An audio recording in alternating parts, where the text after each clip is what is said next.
अस्सलाम वालेकुम। तो वेलकम है आप लोगों का इमरात चैनल में। आज का हमारा टॉपिक होने वाला है टर्किश एयरफोर्स के F-16 और ख़ास तौर पर टर्किश F-16 के लिए ओज़गुर प्रोग्राम।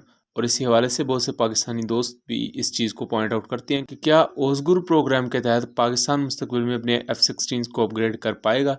इस पर बात करते हैं, लेकिन वीडियो में आगे बढ़ने से पहले आप चैनल को सब्सक्राइब कर लें एंड हमारी वीडियोज़ को शेयर कीजिएगा। पिछले कुछ हफ्तों से एक खासी गर्मा गर्मी हमें हीटेड आर्गूमेंट देखने को मिलते हैं टर्की की जानब से यूएस के ख़िलाफ़। इससे पहले टर्की सदर ये कह चुके हैं कि हमने F-35 के लिए पैसे पे किए, लेकिन एट दी एंड हमें यूएस ने बिट्रे किया। यूएस के धोखे की वजह से हम F-35 प्रोग्राम से निकल गए। हमें बाद में F-16 की जो तैयारी थी हम कर रहे, उसके मुख्तलिफ स्पेयर पार्ट्स हम बना रहे थे, हमें उसमें भी रखने डाले गए। यहाँ देखने वाली चीज़ ये है कि तमाम बयानात एक साइड पर, लेकिन ग्राउंड रियलिटीज़ ये हैं कि बयानात जितने मर्जी दे लिए जाएं, बट आपका जो एडवर्सरी है वो बहुत ज़्यादा डोमिनेट कर चुका है उस खित्ते पर। टर्की का जो सबसे बड़ा एडवर्सरी है इस खित्ते में वो ग्रीस है। ग्रीस के ताकतवर होने की वजह से मेडिटेरेनियन सी में जो तिजारत है, उसके अलावा मुख्तलिफ जो इस तरह के वहाँ जज़ायर हैं, एरियाज़ हैं, वहाँ ग्रीस का होल्ड स्ट्रॉन्ग हुआ है। अब यहाँ टर्की अपनी एक तो नेवी को वक्त के साथ साथ मॉडर्नाइज कर रहा है। नेवी बहरहाल उनकी अच्छी है, लेकिन जो मेन उनका कमज़ोर पॉइंट है वो उनकी एयरफोर्स है, क्योंकि इनकी एयरफोर्स के पास इस वक्त F-16 ही हैं टोटल।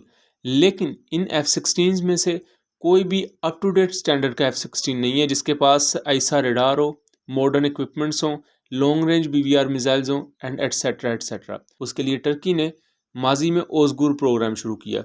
ओज़गुर प्रोग्राम को आप पाकिस्तान के रोज़ 1 रोज़ 2 जैसे प्रोग्राम से तशबीह दे सकते हैं, जैसे पाकिस्तान ने अपने पुराने मिराजेस को रीबिल्ड किया था। ओज़गुर के तहत टोटली रीबिल्ड करना था अपने F-16 को टर्की के थ्रू।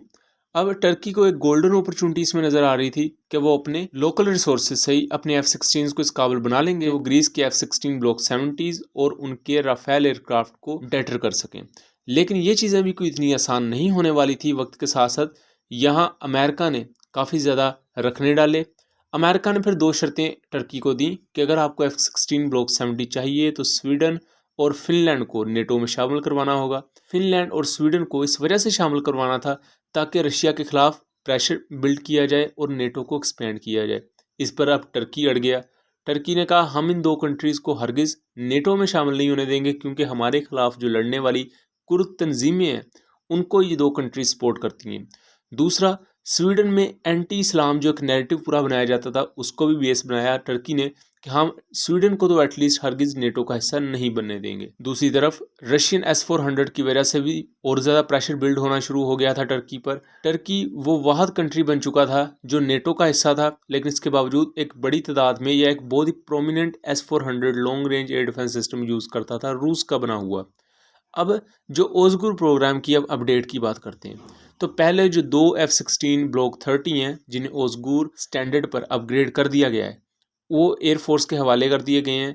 रिपोर्ट के मुताबिक ये टर्की साइड के जो सोर्सेज हैं उन्होंने क्लेम किया है और उनके फ़्लाइट टेस्ट जारी हैं।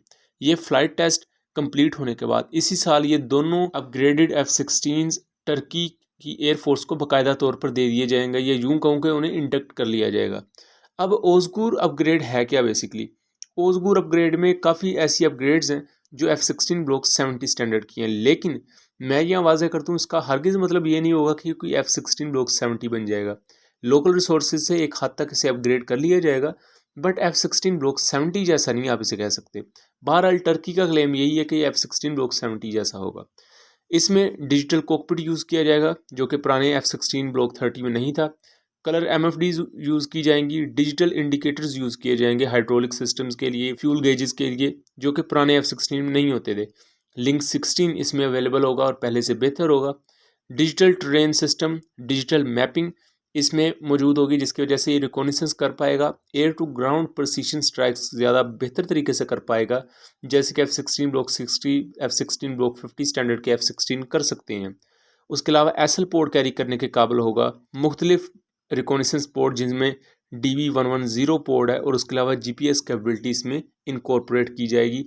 एक्टिव इलेक्ट्रॉनिकली स्कैंड अरे रडार और टर्की इसमें अपने मुल्क में तैयार करदा बोजदुगान और गोगदुगान जैसे air to air missile install करेगा। एंड यहाँ बहुत से टर्किश सोर्सेज इस चीज़ को भी इंडिकेट कर रहे हैं कि टर्की सिर्फ F-16 ब्लॉक 30 पर ये चीज़ें नहीं करेगा, बल्कि वक्त के साथ साथ वो F-16 ब्लॉक 40 और F-16 ब्लॉक 50 पर भी ये चीज़ें लेकर आएगा, यानी कि उन्हें भी अपग्रेड किया जाएगा।